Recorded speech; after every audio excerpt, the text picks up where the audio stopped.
Welcome to Candlewick Library. I'm Cheryl, and welcome to Back to Hogwarts Readathon Month. Today I'm going to be talking about Harry Potter Book 3, The Prisoner of Azkaban.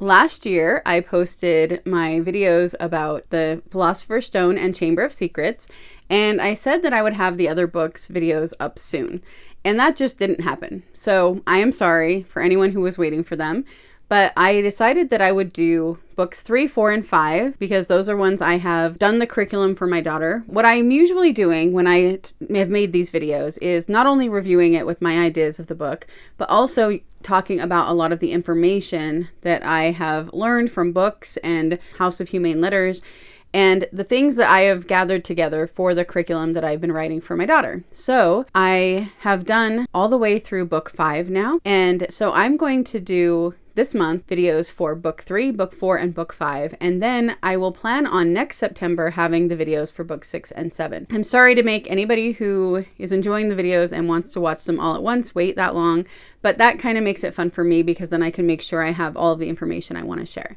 So today I'm going to get right into Prisoner of Azkaban, and this will mostly be a spoilery video. So if you don't want to be spoiled at all, I will let you know when I'm about to start getting into spoilers.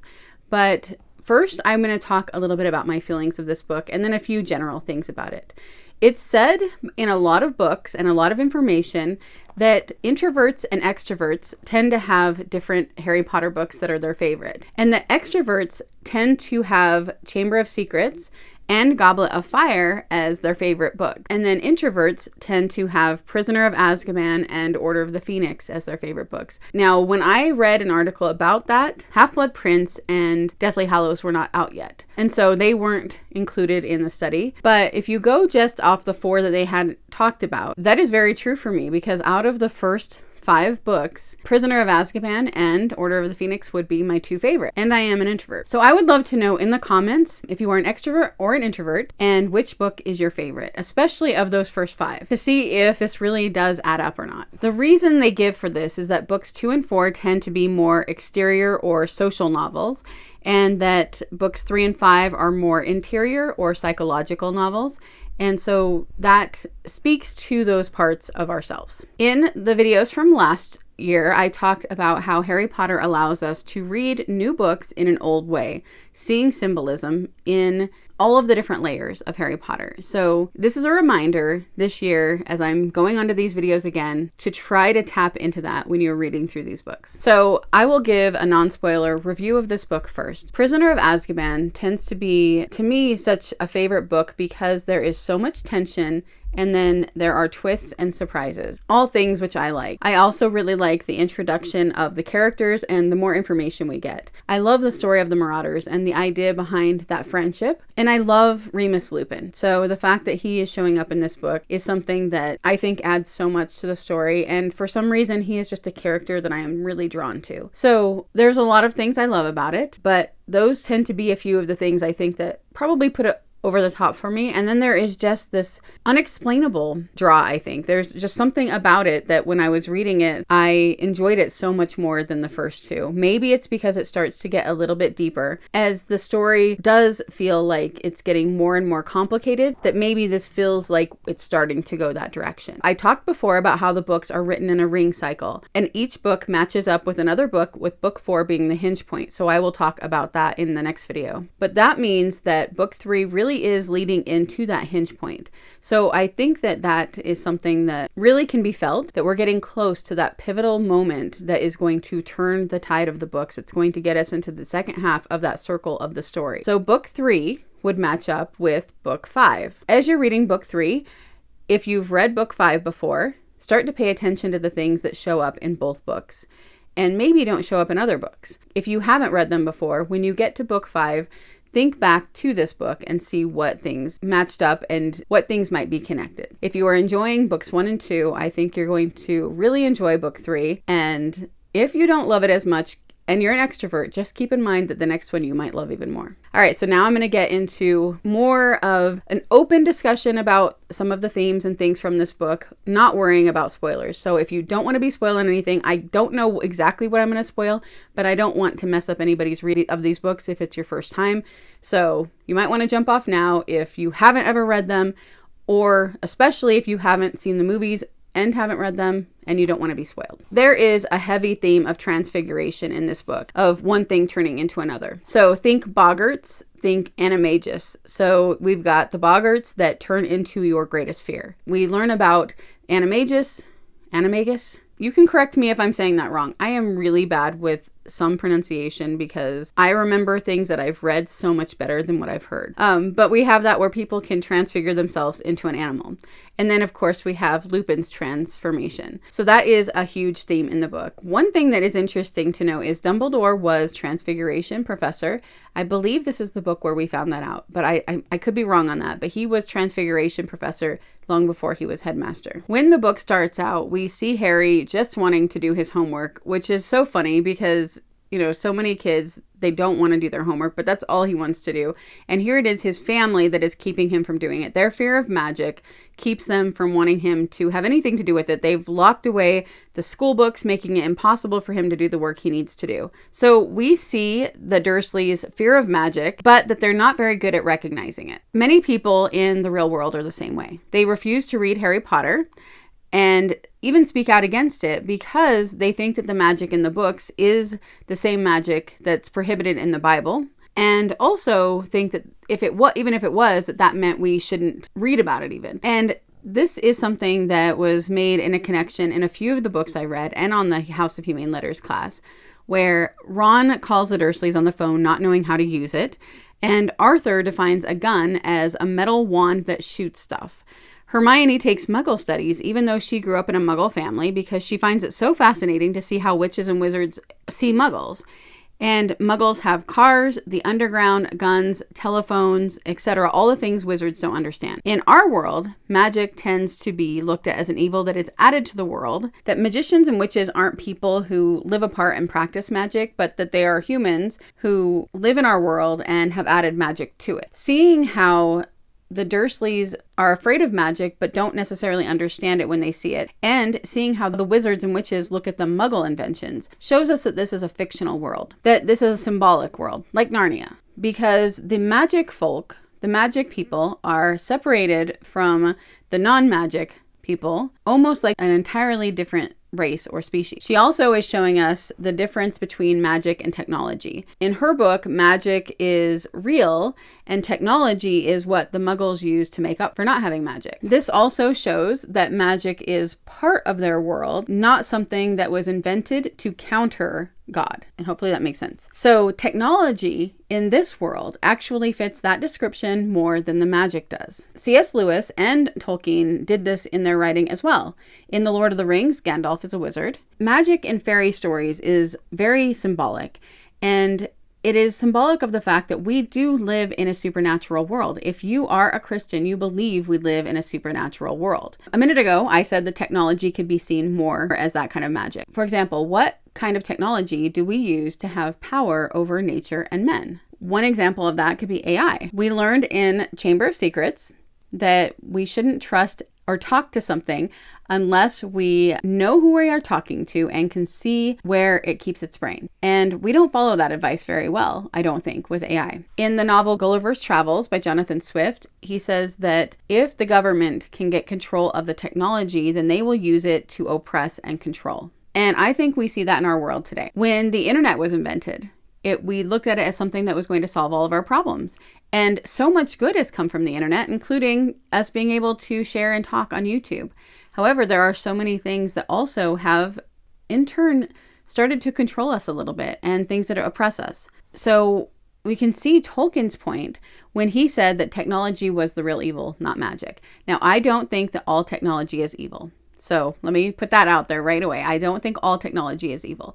But I do think that if we look at the kind of magic, we can see how there is magic that is meant to control and oppress, and it's bad.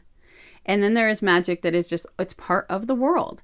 And it doesn't necessarily have to be bad when it's symbolically in a fantasy or a fairy story. And also in Harry Potter, we see this, and we see that the people who would try to use it to control and oppress are evil. They are the bad guys. And isn't that true in real life? In this chapter, we also see Harry have his first really good birthday. He gets letters and gifts from his friends, and not just any gifts, but gifts that are really meaningful to him. But then we get Aunt Marge coming for a visit, and you'd think that that would be a good thing, a relative coming to visit, but she's a horrible relative.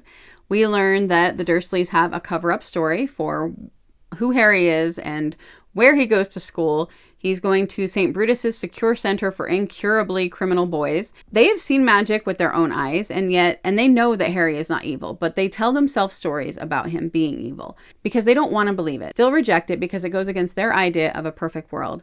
They have to pretend and convince others that he is insane so that their perfect little world doesn't have to grow and stretch around him. We are also trained in our modern world to not give supernatural explanations for things that happen. So Harry tries to stick to their plan and to be on his best behavior, but then Aunt March insults his parents. And we will see over and over again in these books that is the one thing that always makes Harry lose his temper. Losing control is also another theme of this book. We see Harry lose control a few times, and each time it is linked, like I said, to when somebody attacks his parents. So we see where Harry is most sensitive. And that loss of control does tend to be a theme throughout this book. I talked in an earlier book video about the tripartite soul and how when our trio is disordered, that leads to a loss of control. And we see that in this book because they're not ordered. We have Ron and Hermione fighting throughout a lot of this book over Scabbers and Crookshanks. We see Harry leave Privet Drive. We see him get on the night bus. So we learn about the night bus for the first time. J.K. Rowling named the people on the night bus after her two grandparents. So the driver, Ernie, and the conductor, Stan, are named after her two grandfathers, Ernest and Stanley. Harry also sees the newspaper on the night bus, and so he learns about Sirius Black for the first time. And then when he gets to the pub, it also is interesting to note how Cornelius Fudge treats him here when he says, "Oh, my dear boy, we're not going to punish you for a little thing like that," with what had happened with his Aunt Marge, where he accidentally blows her up. Sounds weird because it sounds like an explosion. Inflates her, gets her to float away. And so if you think about that, and then you think about how he will later treat Harry for telling the truth, it shows a real viewpoint of how it's not what you do, it's whether you're pushing against the narrative that someone wants. When Harry finally meets up with Ron and Hermione, we find out that Scabbers doesn't seem to be doing well, and Hermione gets her new cat, Crookshanks. And Crookshanks is a nod to George Cruikshank, a 19th century artist who illustrated Charles Dickens' books and the first English editions of the Grimm's fairy tales. So he was known for his biting satire. So we get a lot of foreshadowing at this beginning part of the book. We get some foreshadowing with Scabbers. We also have Arthur telling Harry, don't go looking for Sirius, and Harry doesn't know why he would go looking for Sirius. That tells us there's a reason that he would be doing, that he would want to. And then we meet Remus Lupin for the first time on the train as he shares the car with Harry, Ron, and Hermione. I was really surprised that I didn't notice this my first time reading, that I didn't get the foreshadowing of Lupin when we first met him. But Lupin is Latin for wolf, and Remus is one of the two brothers, the twin brothers, who were the mythical, legendary founders of Rome, and were said to be raised by wolves. So if I had actually noticed that, I might have been clued into the fact that there was something wolfy about him. But I didn't pick up on that. But I did immediately like him, how he was apparently asleep and then jumped to action right away. He seemed kind. And there was just something about him right away that I liked. Of course, I will grow to like him more as the book goes along. But I also, at the very beginning, I was a little bit wary, hoping that he was a good guy. In chapter 6, we go to divination class. So I'm going to talk a little bit about Sybil Trelawney for a minute. She teaches divination, and that is one part of the kind of magic linked to the forbidden witchcraft in the Bible. In the Old Testament, the Pharaoh's magicians are able to do some of the things that Moses did. He is able to do those things by God's power, and they are called miracles. The magicians do some of them not through God's power, but through their own magic. And so the way that I've seen that described is is that Moses' power comes through him from God, and the magicians have to make it happen. And Trelawney, through her brand of magic, is trying to attempt the same thing. She is trying to use her own power rather than one that is already in her. And so we can see how it's not effective. We know that at some points during the books that she has real prophecies. When she does, she is very unaware of them. They come through her, not her making them happen. That is an interesting distinction. We see her using tea leaves to tell the future in the class, and Sybil was the name of the oracle of Apollo, who was someone in myth that people would go to tell the future. Trelawney is the name of the squire in Treasure Island, who is kind of a ridiculous fellow. He thinks he's a big deal when he isn't. So you can see where she gets a lot of the names. We've talked about this before. Names are very important to J.K. Rowling. She finds the perfect name for everybody. And this tells us we're supposed to see Trelawney as a joke. We are not meant to take her magic seriously. In fact, there are 2 people in the books that speak out against Trelawney's class and her kind of magic, and they are Minerva, whose name means wisdom, and Hermione, who is the head of our tripartite soul. Even her big glasses can be a symbol of the fact that she can't see. So why does Dumbledore let her teach the class? I think that we get more of a picture of that as the books go along. We also see a lot of false prophecies come from Sybil Trelawney. She constantly is saying things are going to happen and then they don't. In the Bible, it does talk about people who can have prophecies, and that a real prophet is someone who is able to give information about the future because God enlightens them, and if they get even one prophecy wrong, then they are a false prophet. So Trelawney is a false prophet. She occasionally gets something right, but not every time. When McGonagall asks the children who's dying this year, we see that this is obviously something she does a lot, something she says every year. Pre-modern Christians believe that the planets were governed by messengers of God, could be sending messages through planets. So this is why Magi's were watching for a sign of a star. And Magi means magician. C.S. Lewis even talks about this. I believe it's in his Space Trilogy. However, horoscopes are fatalistic. So this will happen today is different from looking at the stars and seeing meaning or messages. In this chapter, Trelawney tells Lavender Brown that the thing she is dreading will come to pass Friday the 16th of October. And that was the date that Rowling married her ex-husband in 1992. We are also introduced by Hagrid to hippogriffs. In a 16th century Italian book, a hippogriff is described as a supercharged Pegasus, and that seems to be part of what they are. A griffin meets a Pegasus. In chapter 7, Harry and his classmates go to Lupin's class and they learn about boggarts. And so we find out that a boggart takes on the form of our fear. And I think this was when I really started to enjoy Lupin. We see him, how he relates to the children in his class. He's so good at it. And they're really learning for the first time in Defense Against the Dark Arts. I also feel like he just has a way with not only children, but Harry. And in the next chapter, when Harry comes to him and they're talking and he feels weak. Harry feels so weak after what happens with the boggarts. But Lupin says, it has nothing to do with weakness. The Dementors affect you worse than the others because there are horrors in your past that the others don't have. He has been able to tap into something that he can share with Harry to help Harry feel better. So then even the name of the Dementor connects them to depression and despair.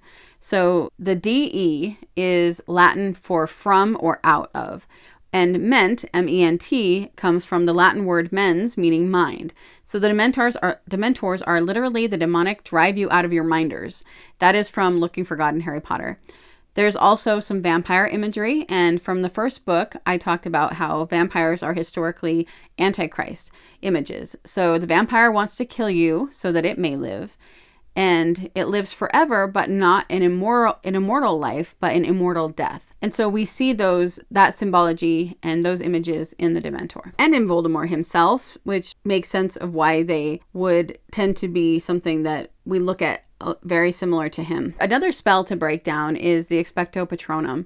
It's chapter 12, the Patronus, where Harry is learning this. Expecto is of ec or e, out of, out from, or out for, and specto, look or watch. This means to look out for, or to wait and long for expectantly. In the Latin version of the Apostles' Creed, the await, look for conclusion begins with the word expect. This was for looking toward the resurrection of the dead and the life of the world to come. So Patronus can mean a guardian or an allusion to a father.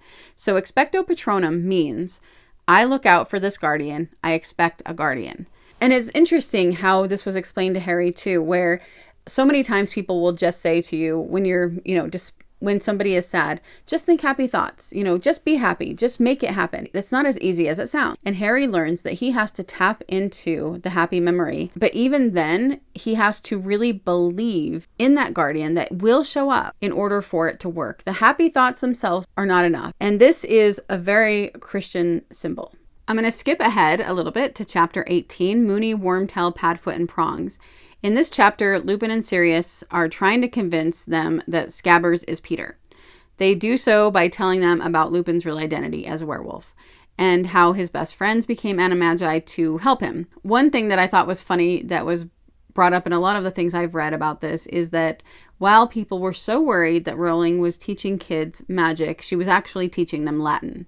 Because we find more Latin phrases in the names of the characters here. Each of them is animagi that represents something about the character. Moony is a werewolf, and we've already talked about how his name points to that. Sirius is the name of the brightest star in the constellation called Canis Major. Canis means dog. Sirius Black means big black dog. But then we also have connections with the other two. James is a stag, and his nickname is Prongs, referring to the antlers. And then Peter becomes a rat, and he did rat out his friends to Voldemort. And it's interesting because if many of you probably know that a lot of times somebody who goes against the group is called a scab, and his name's Scabbers. It's also a nod to Wormtongue in Lord of the Rings, who is also that kind of character.